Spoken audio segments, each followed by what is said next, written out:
نبی پاک علیہ السلام نے فرمایا جو چاہتا ہے نا مجھے ایمان کا ذائقہ نصیب ہو، یعنی مومن ہونے کا مزہ آئے، فرمایا وہ تین کام کرے۔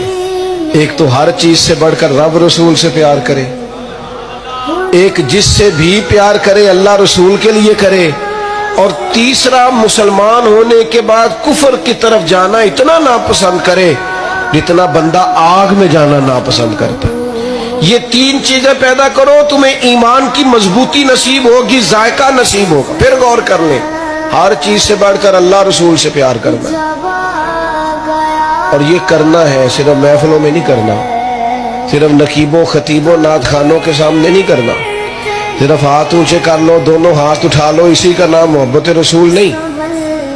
حضرت عمر دیانتدار لوگ تھے نا، حضور نے فرمایا عمر سب سے بڑھ کر مجھ سے پیار کرو گے تو ایمان مکمل ہوگا۔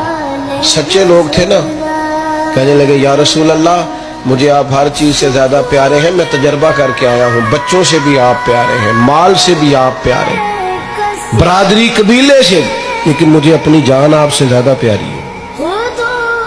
سچ بولا، ہمارے اندر جرت نہیں، ہم تجربہ ہی نہیں کرتے اپنے دل کا۔ برادری کو سامنے رکھ کے دیکھو، برادری پیاری ہے کہ حضور پیارے ہیں؟ پیسہ مال دولت بچے سامنے رکھ کے دیکھو، پھر مومن ہونے کا مزہ آئے گا، یقین کی مضبوطی ملے گی۔ حضرت عمر نے عرض کی حضور مجھے آپ سے زیادہ اپنی جان پیاری ہے، تو پتہ حضور نے کیا فرمایا؟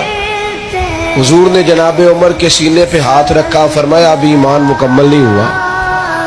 حضرت شاہ عبدالحق صاحب محدث دہلوی فرماتے ہیں وہ نبی پاک کے ہاتھ کا ہی فیض ملا کہ جناب عمر فوراً بولے، عرض کی یا رسول اللہ آپ حکم کریں میں جان قربان کرنے کو بھی تیار ہوں۔